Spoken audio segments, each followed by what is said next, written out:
You maybe never been in an accident, in a car accident. You could be afraid of accidents, like when you're in the highway or so, you're always like uneasy, right? And I'm gonna tell you why in a second. So I do see right here that you had all these fears, right? And it's like hard for you to trust who drives sometimes, and sometimes it's like you could present, or you can actually see like, oh my gosh, I feel like it's going to rain, or for example, I feel like there's gonna be an accident here, or I feel like something bad. You have this intuition. It's because you have the third, sixth, fourth sense. Okay, I'll see right here that you often you're not afraid of cutting people off whenever they don't give you what you want, and it's because you go, you know what, I'm not gonna fight for this. You're like, you know what, I'm not gonna fight for this. I don't have time for this. Life is too short. You have a sense of like feeling like life is too short, and that you're not willing to compel for something or submit to somebody else and then be unhappy or making them unhappy, because you're thinking about both. People call you selfish. I do feel that you're not selfish. You are just straight to the point. If they don't give you what you want, you know that you're not going to be happy. You know they're not going to be happy, and you don't deal with that. Now, going back to the fear of flying, the fear of planes, the fear of cars, is because in a past life you died in a plane crash. Yes, in the past life you did die in a plane crash. It was a technical problem. It was in the engine, and it caught fire, and then in that past life it kind of like crashed. And I do see that others of you could have you could actually be connected to gypsy culture, and if it's not now, in the past, and maybe you feel very drawn to the gypsy culture as well as or lifestyle. You can also could have been a prophet. You always have been very connected to the spiritual sense. You have always been very spiritual in any belief you want to put yourself in. You have always been very spiritual. You have always been the leader. You have always been very devoted to it. So this is also your connection to your intuition, because you have always had this. You have always had this. You always be standing out, and perhaps you can always be fighting for what's right. It's like you're never afraid of holding back. You're like, no, this is wrong. I'm gonna tell you how it is. It's because you were an activist also in the past. At this point, you are a rebel, but you're not a rebel that you will be unfair to others. You are going to be fair. And people call rebellious to people who don't submit, and you do not submit. You are your own person. You think your own way, and you will fight for what's right. I do see right here that some people could call you, this is not even part of it, will call you a destroyer. Sorry, I forgot to take this out. We'll call you a destroyer, but I will call you an explorer. I do feel like you could have a very difficult temper sometimes, but it's because you have been through so much that you know that you're not gonna waste your time, because you know time goes by. We don't get any younger, we get older. So at this point, this is why you don't waste your time like that. I do feel right here with Eight of Swords, you could have felt oppressed, and whenever you feel oppressed, you stand out. And even if it does not like involve you, you just can't resist to be rebellious over what's unfair, even if it's in a different country or a different situation, babe. And what is your connection right now is to not be judgy of yourself, to not change, because this has always led you to succeed and to stand out. Now, I will always recommend you to, if you have any fears, I wouldn't say face it, because it sounds like very, very like forced, but just remember that be careful, sometimes things are out of our hands, and always put your trust in the universe, in our divine entity every time, so you can actually always be protected from anything that, it's out of our control. But the main thing is like, remember who you are, and also just connect with your spirituality, and always rely on your intuition. Like, never doubt it. Do not think that you're superstitious. You're not. You're just literally very, very spiritual, and the universe tells you beforehand. And if you feel something is off about a car, about something, just either or take a different route, or maybe make the best decision of maybe not going out, but always relay your intuition, because it'll save you tons of issues. So this is the end for the air signs. I'm gonna cut it. Reading, this is the second part of karma, past lives, and your life's purpose, the same way I did in the first video. This is going to be for my earth signs. So I want to remind you guys that my readings have no date. They are divinely guided. Everything has free will. Not everything is going to resonate with everybody. Please keep in mind that roles keep you reversing between energies. And with this said, as I always say, I run no daycare, so feel free to take or leave whatever you want. Also, I want to invite you guys to follow me on Spotify. Check it out as I talk about different topics. I do talk about spiritual topics and other stuff and tarot readings over there as well for my followers in English and Spanish, totally free. The link is going to be in the description box below for anybody interested. With this said, let's dive in. Let's see.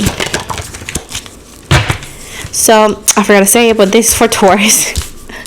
I just thought it. I'll talk about it. So, 10 of Cups, the Sun.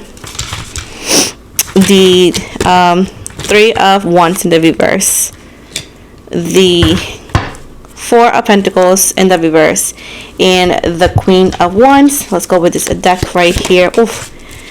Oh, let's see. Oh my gosh, Taurus.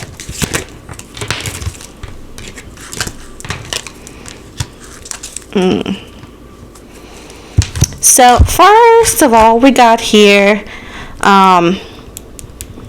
Taurus, of course, we got Leo, we got Pisces, Cancer, Scorpio, and Capricorn, Leo, Sagittarius, Aries. So what's going on? So some of you could be having fears of, let's say, swimming. Some of you may be having fears every time when you go to the pool or the beach to, like, let's say, drown. Some of you maybe are not the best swimmers. If you say, aha, that's not me, then give yourself a high five, because at that point, that's all I can do. But with this is going to be for some people that may resonate with it. But if you have some fears in drowning, is it swimming or so, it's because in a past life, you drowned. And exactly how you drowned in a past life, you were in a car, this could be a bus, and it was a technology issue. This could have been, for what I could see, is either or the brakes, or it could have been the engine, and to where the car lost control and it fell into an ocean, or let's say a lake, and somehow, there was a reason you guys couldn't get out, and unfortunately you drowned in that past life. And this could cause the fear of drowning, or always feeling like something could go wrong in a way, shape, or form.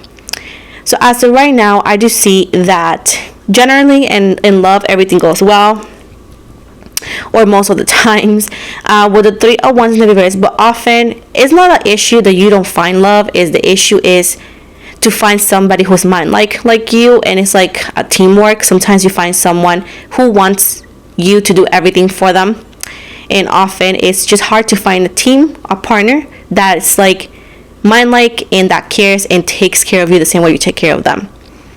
And with the 4 of Pentacles in the reverse, often you don't take this kind of treatment and you just walk away. But it's getting exhausting into where you're like, oh my gosh, I just want to find someone who loves me. And also it says warrior right here. So at this point is because you energetically, you even have Mars. It's talking about Mars. But it's talking about like you have an energy of like you've been through a lot. Some of you could have been in war as well. In a past life, I'm talking about Rome Empire kind of energy. And at this point, it's telling you that energetically, you are not going to take disrespect. You're not going to take energy. And at this point, you could be talked to, or people could say about you that you are difficult to deal with and that you have a bad temper. And it could be right, but it's because of reasons. Like, you're not going to take disrespect. You're not nobody's maid. You're not looking for a child. You're looking for a partner. When you don't see that, when you don't get that, you fight to save the relationship, but you have a limit. And they want you to remind you that you have the right to determine how much you take or how much you don't take. You have been to war in the past life. And also in the past life, you could have been wealthy as well. And whenever I do feel like you work for your stuff. You don't just ask, you do work for your stuff. And whenever you work and you are very given to the partner that you're with, but whenever you see that they're cheap and they don't give you what you give back, that's when you stop caring. That's when you stop being interested and you walk away. But just so you know that you have always had this energy, you have always been fighting for what's right, you have always been intense, you have always have wealth, and it's okay to still have it till this day. When somebody is not willing to put up with that, it's okay to walk away. Your lesson in this lifetime is to understand that sometimes we're better off alone than with that company, and that you should not lower your standards for nobody, because you have always been that girl or that dude. You have the Queen of Wands energy. You have always been royalty. So at this point, when people like you, is because they can see that energy, and when they don't want to work with you, you want to walk away from them, because again, they knew what they signed up for and they expected what, I don't know. So at this point, don't lower your standards. And again, if you see somebody who is lower standards and you want to go for them, don't complain on the outcome, because you know what you're getting into, you know. So Virgo, so maybe we'll look for someone who's just like you.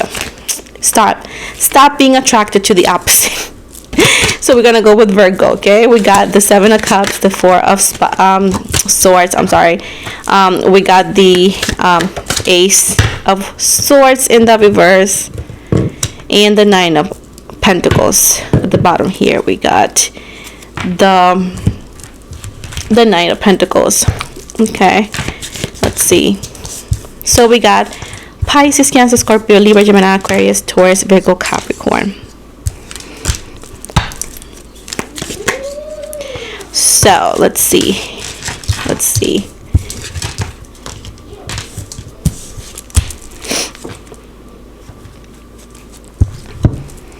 So in this lifetime, I do feel that it's very hard for you to sit back and let people who commit situations that, let's call it, that are unfair in any way, shape, or form, work in the world, whatever you want to call this. It's hard for you to sit and just let it happen. You always try to do, or try to help, or try to bring awareness, because yes, there's always a limitation, especially when we're just civilians, you know. So at this point right here, it's hard for you to do that. At the same time here, it's hard for you to sacrifice everything for a belief that just brings pain, or to sacrifice everything for a person or relationship who is not doing the same. With the 9 of Pentacles, you're not afraid to start over. You're not afraid to be alone. And this is something that it could be a little bit fearful. Like you feeling like that, and you're like, oh my gosh, why am I like this? Why am I not afraid to walk away when things don't work? Why am I so cold? Why am I like this? Sometimes you're like, oh my gosh, I should like stay away from trouble, but like trouble finds you. No. Let me tell you, no. Others of you also could be difficult to find someone. Let's say that it's not you, that you may just never find somebody that's just like you. And I'm gonna tell you why. In a past life, you could be very close to your family, or if you're not close to your family, let's say that you always have a dream to have a close family, maybe create your own one day. It's talking about that you could have been part of a native tribe in the past life, in a very, very past life. And at this point, it's talking about colonization as well. When, you know, like history, you can look it up on Google, in books. Somehow we got ships from other countries and they colonized. Unfortunately, you know, like the situation, I know that's not the proper word, but here on the internet we gotta talk about it like this. They colonized, they brought a different belief. Could be any other belief. I'm not gonna put the name on it. You put your dots together. And at this point, you were in that past life forced to let go of the previous beliefs that you were born and raised to follow this new belief, because your life depended on that. And it seems like you were the part of the revolutionary movement that allowed your people in that lifetime to set themselves free and be you guys' self, right? Now, sadly, it seems like you passed away due to a tropical storm and especially a tsunami, okay? And sadly, you passed away like that. So maybe that's why you're so like strong in fighting for the rights of other people, and even feel like you could feel drawn to specific things, and you're like, I don't understand that because I'm not born. Is because you were in the past life. You have been reborn in someone else. It says right here that you have always been a dreamer. You could actually have specific dreams that feels very, very intense, and your purpose in life is to always dream and always, now that maybe you have the opportunity, don't be afraid to make a difference. Don't be afraid to stand for what's right. Don't be afraid of questioning. Don't be afraid of finding more information, and never stop dreaming. Some of you have an intense dream of being an actor or dancer, and I do feel like, life, maybe beliefs, family, money, they're saying that it's never too late to do that. Maybe it's a different route or a different way to do so, but the one